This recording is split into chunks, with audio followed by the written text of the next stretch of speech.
சென்னை, கும்பகோணம், திருச்சி உள்ளிட்ட 12 இடங்களில் தேசிய புலனாய்வு முகமை அதிகாரிகள் சோதனையில் ஈடுபட்டுள்ளனர். சென்னை, கும்பகோணம், திருச்சி உள்ளிட்ட 12 இடங்களில் தேசிய புலனாய்வு முகமை அதிகாரிகள் தற்போது சோதனை நடத்தி வருகின்றனர். அண்மை செய்தியாக பார்த்து வருகிறோம். கூடுதல் தகவல்களை தருகிறார் செய்தியாளர் சங்கர். இப்ப தமிழகத்தில் 12 இடங்கள்ல என்ஐஏ சோதனை நடத்திட்டு வராங்க. எந்தெந்த பகுதிகள், யார் யார் வீட்டில் சோதனை நடைபெற்று வருகிறது, இது பற்றி விரிவாக சொல்லுங்க. வணக்கம்.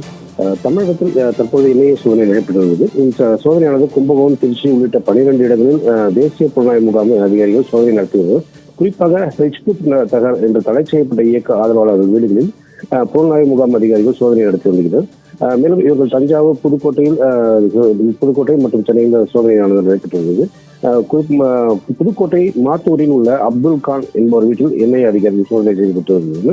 இந்த ஹிஜ்புத் தகர் என்ற தடை செய்யப்பட்ட இயக்கத்துக்கு ஆதரவாக வீடுகளில் சோதனை ஏற்படுகிறது.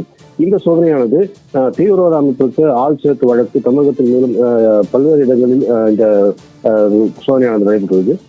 இது ஹிஜ்புத் தஹீர் என்ற பல்வேறு நாடுகளில் தடை செய்யப்பட்ட அமைப்பிற்கு ஆள் சேர்த்ததாக சென்னை சைபர் கிரைம் போலீசார் 6 பேரை கடந்த சில மாதங்களுக்கு முன்பு கைது செய்தனர். அதாவது ஹமீத் உசேன், அவரது தந்தை அஹ்மத் மன்சூர், அவரது சகோதரர் அப்துல் ரஹ்மான் ஆகியோரை இணைந்து இந்த பல்வேறு இடங்களில் கூட்டம் நடத்துவதாகவும், ஏற்கனவே சென்னை ராயப்பேட்டையில் ரகசிய கூட்டம் நடத்தி வந்ததை கண்டுபிடித்த நிலையில் கரூர் மற்றும் கன்னியாகுமரியும் ஆள் கூட்டங்களை நடத்தியிருந்தனர்.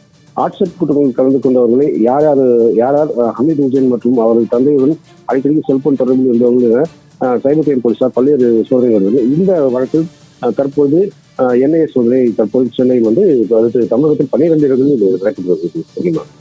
தகவல்களை பகிர்ந்து கொண்டமைக்கு நன்றி சங்கர்.